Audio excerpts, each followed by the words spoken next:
Hello, on this Father's Day in June.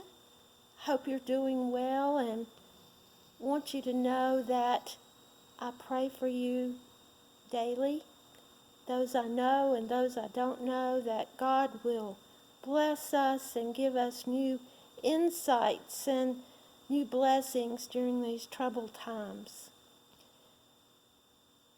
In Exodus, we find the Ten Commandments, and one of those commandments is to honor our fathers and mothers. And so on this Father's Day, we want to honor all the fathers, and we are grateful for you. You know, there's not a whole lot of good examples in the Bible of good fathers. You look and there's a lot of examples of fathers making mistakes. But one good father was Job.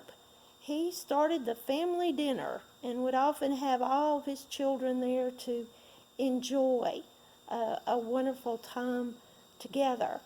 And it says that when they got together on their own, that he would get up the next morning and have burnt offerings and pray for his children.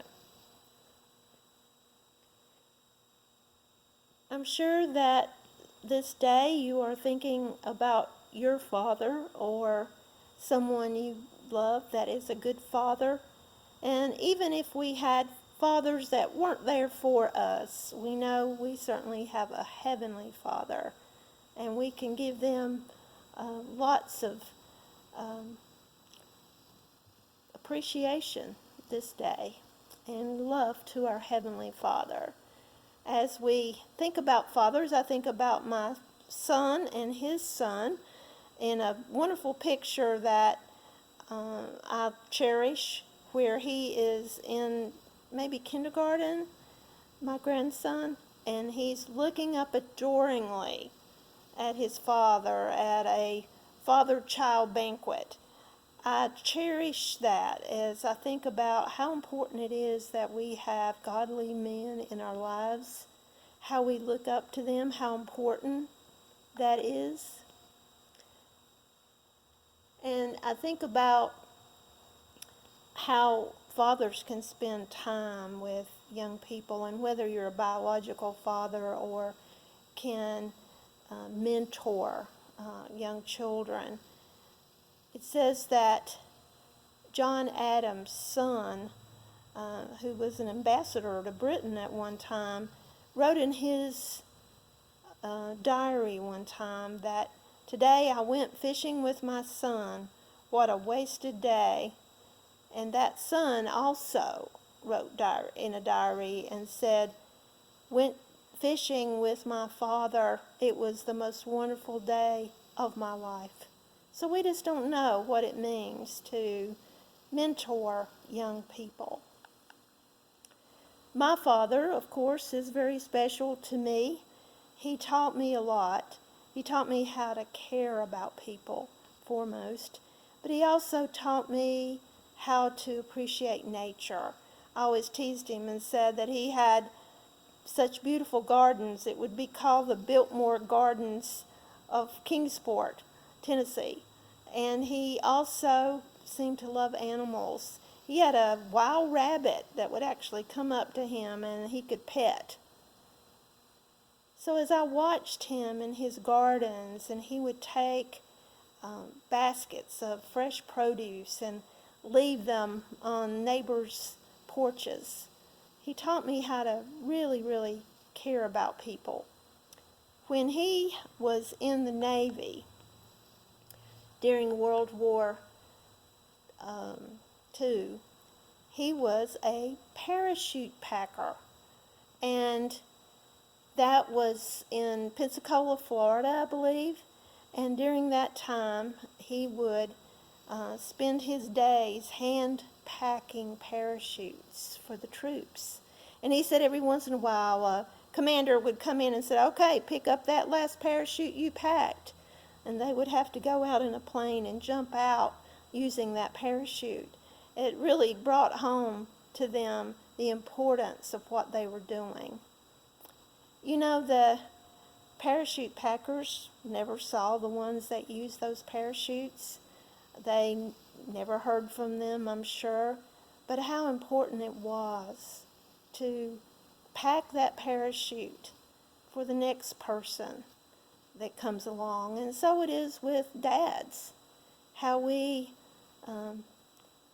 as adults, especially our fathers we're emphasizing today, can pack a parachute for the next generation, that they can take care of the next generation, might not see the fruits of their labor, but they are able to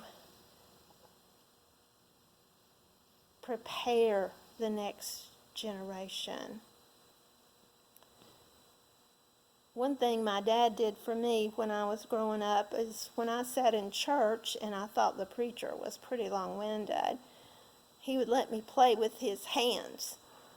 And I remember that so fondly because it was just a little gesture on his part, but it helped me get through that 30 minutes of preaching.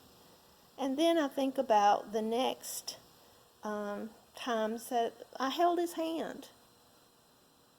How important that was to both of us.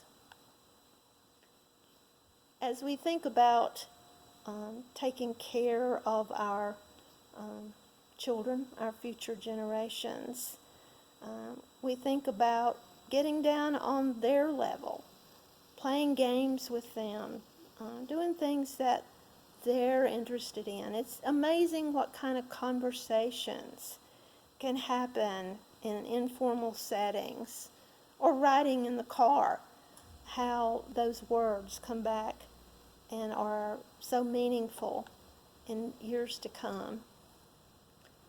We think about all the understandings that we have with our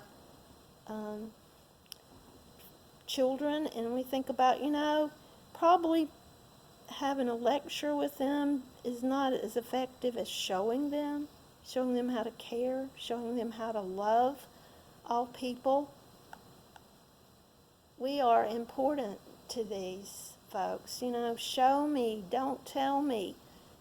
And they remember and they pick up for future generations. It is truly an honor to be able to share our lives with our young people.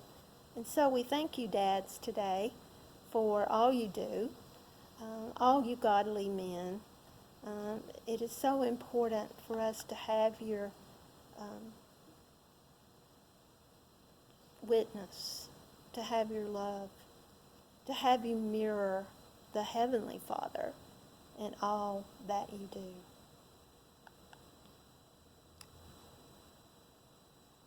This day, on this Father's Day, I pray that we look to all people as worthy of packing their parachutes, that we will do what we can do to help and show God's love to all people. God bless you and keep you till we meet again.